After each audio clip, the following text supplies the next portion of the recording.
आपको पता है जब भी हम किसी के घर जाते हैं या फिर जाने से पहले यही सोचते हैं ना कि आज हम इनके घर चल रहे हैं, इनका घर देखेंगे कैसा है।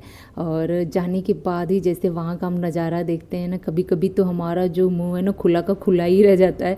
कभी कभी तो देख के हम एकदम से अवाक रह जाते हैं कि वाह कितना प्यारा है, कितना अच्छे से ऑर्गेनाइज किया हुआ है। तो आप सब जानते हैं ये सब कौन करता है? एक स्मार्ट हाउस वाइफ ही करती हैं। जी हाँ, अपने घर को साफ़ सुथरा और व्यवस्थित। घर में चाहे चीज़ें जैसी भी हो, अगर आप चाहें तो आप अपने घर को अपने अकॉर्डिंग डेकोर करके एकदम से अपने घर का एक पॉजिटिव माहौल जो होता है ना वो बना सकती हैं। चीज़ें मायने नहीं रखती हैं, एक से एक महंगी बाज़ार की आइटम मायने नहीं रखती है। मायने ये रखता है कि आप अपने घर को कितने प्यार से सजा रहे हो। जी हाँ, तो चलिए आज का इस ब्लॉग को यहीं से मैं शुरुआत करती हूँ। राम राम, नमस्ते, कैसे हैं आप सब? उम्मीद करती हूँ आप सब ठीक होंगे, मैं भी ठीक हूँ। तो जी, सुबह का टाइम हो रहा है, सुबह के 8 बजे का टाइम हो रहा है। मैं अपना घर का काम स्टार्ट कर दी हूँ। और आज का जो मेरा काम है ना साफ़ सफाई का, वो बाहर वाले कमरे से शुरू की हूँ। तो सबसे पहले बिस्तर को झटक के अच्छे से सेट कर दी हूँ, क्योंकि बाहर वाला कमरा है और इसी कमरे में टीवी लगा हुआ है। तो टीवी देखते देखते ना हम लोग यहाँ पे चाय पानी नाश्ता बैठ के गप्पे सप्पे सब यहीं करते रहते हैं। तो इस वजह से बिस्तर तो थोड़ा सा मैसी हो ही जाता है। दोनों बच्चों की छुट्टियां चल रहा है, तो दोनों बच्चों को अभी मैं बाहर खेलने के लिए भेज दी हूँ।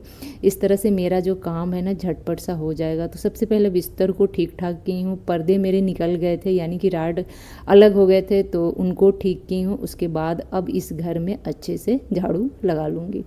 तो मैं भी जब किसी के घर जाती हूँ, अभी पहुँची नहीं होती हूँ या फिर जाने वाली होती हूँ ना, तो यही सोचती हूँ ना कि कुछ ना कुछ तो देखने को अच्छा मिलेगा, जहाँ से कुछ हम सीख सकें, कुछ अपने घर के लिए भी आइडिया लेके आएँ।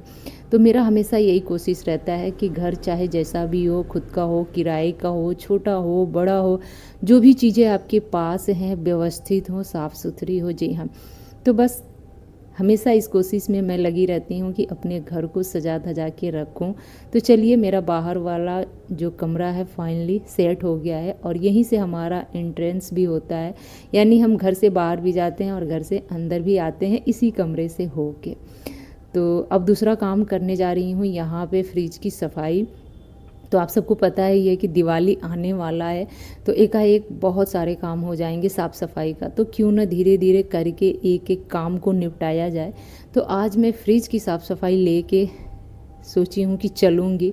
तो सबसे पहले फ्रिज के अंदर जो भी खाने पीने की चीज़ें हैं, जैसे दूध, मलाई, मक्खन, ये सब मैं निकाल दे रही हूँ। कुछ सूखे आइटम भी रखती हूँ, जैसे ड्राई फ्रूट्स हो गया, मसाला वगैरह हो गया, उनको भी निकाल दी हूँ। जो भी एक्स्ट्रा सब्जी बचा हुआ था, हरा सब्जी, वो भी निकाल दी हूँ। साथ के साथ अंदर के जो भी ट्रे वगैरह हैं, बास्केट वगैरह है, वो सब कुछ इस तरह से निकाल के लेके आंगन में आ गई हूँ और बस यहीं बैठ के मैं आराम से धोऊंगी। चलिए, उससे पहले एक बार फ्रिज चेक कर ले रही हूँ। बाप रे बाप, फ्रिज में तो जैसे लग रहा है खजाना ही निकल रहा है, लेकिन कोई खजाना बहुत ज़्यादा कीमती नहीं था। सब बिना कीमती वाले थे, लेकिन थे फिर भी बहुत ही कीमती, जैसे कि पेपर सॉप हो गया, क्या ही बताऊँ, दवा हो गया और सुई धागा हो गया। इस तरह से करके छोटे बड़े चीज़ उसमें रखे जाते हैं।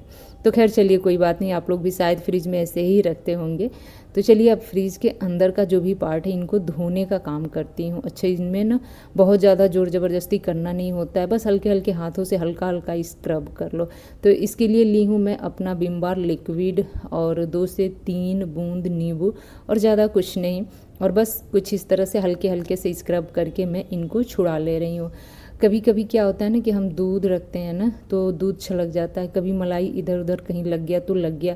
नहीं तो कभी कभी ऐसा होता है ना कि अगर बाज़ार से पेस्ट्रीज आया, केक आया, तो हम लोग ऐसे रख देते हैं, तो कहीं ना कहीं दाग धब्बा फ्रिज के ट्रे पे, ग्लास पे लगता ही लगता है। तो उनको चाहे जितना आप साफ़ कर लो, लेकिन जब तक इस तरह से निकाल के ना धो ना, तब तक वो अच्छे से साफ़ नहीं होते हैं। तो बस मैं लग गई हूँ अपने फ्रिज की सफाई में। आप लोगों ने अपने घर की साफ़ सफाई कहाँ तक की है, कहाँ तक नहीं की है, कमेंट करके मुझे भी बताइएगा। मुझे भी आप लोग थोड़ा सा मोटिवेट कीजिएगा दिवाली क्लीनिंग के लिए।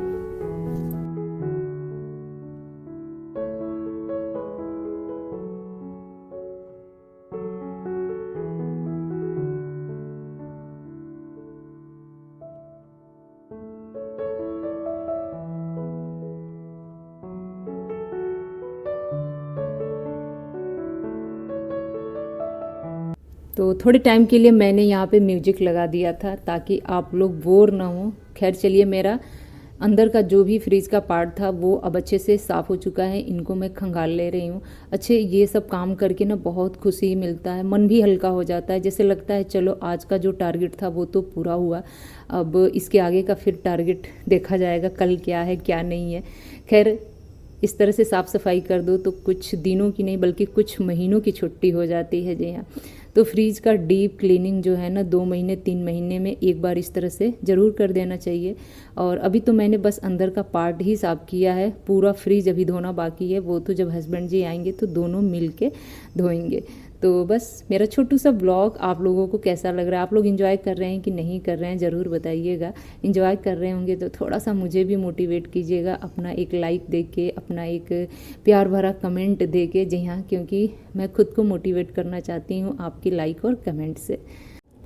तो बाकी के जो घर के काम है ना वो सब कुछ मैं कर चुकी हूँ, जैसे सुबह की साफ़ सफाई, किचन की साफ़ सफाई, सुबह के नाश्ते की तैयारी, बच्चों को नाश्ता कराना, हस्बैंड जी को ड्यूटी के लिए उनका जो भी सुबह का नाश्ता वगैरह होता है वो सब कुछ तैयार करना। सुबह ना 6 बजे से लेके 8 बजे तक कब मेरा निकल जाता है ना पता नहीं चलता है। इस बीच ना बड़ा एक हैट्रिक वाला जो काम होता है ना वो हो जाता है। उस टाइम पे ना कोई मैं अपना काम कर ही नहीं पाती हूँ। तो चलिए, जब वो काम निकल जाता है तो मुझे लगता है कि 8 बजे के बाद मेरा टाइम स्टार्ट होता है। मैं अपने घर के कामों को चाहे जैसे करूँ चाहे जैसे ना करूं। खैर चलिए कोई बात नहीं, यहाँ पे मेरा जो काम चल रहा था जैसे धोने का वो सब कुछ हो चुका है। अब इनको लेके चलती हूँ बाहर, धूप में, धूप बहुत अच्छा निकला हुआ है, खिला खिला सा, तो उल्टा करके रख दूँगी तो सारा पानी भी निथर जाएगा, साथ के साथ बहुत अच्छे से सूख भी जाएगा। फिर इनको जब सूख जाएंगे तो उठा के लेके आऊँगी, एक सूखे कपड़े से पोंछ के इनको अच्छे से फ्रिज में जमा दूँगी। बट उससे पहले मैं बता दूँ कि शाम के टाइम पे हम हस्बैंड वाइफ दोनों लोग मिल के फ्रिज को जब तक अंदर से नहीं धो लेंगे तब तक जो असल वाली संतुष्टि होती है ना वो बिल्कुल ही नहीं मिलेगा। खैर उन्होंने ही कहा था कि तुम अंदर का जो भी पार्ट वगैरह है ना वो सब इस तरह से निकाल के साफ़ सुथरा कर लेना, ताकि मैं आऊँगा तो बस फ्रिज अंदर बाहर ही धोना रहेगा। तो चलिए आज के इस ब्लॉग को करती हूँ यहीं पे एंड लेती हूँ, आपसे विदा, मिलती हूँ एक और नए ब्लॉग में।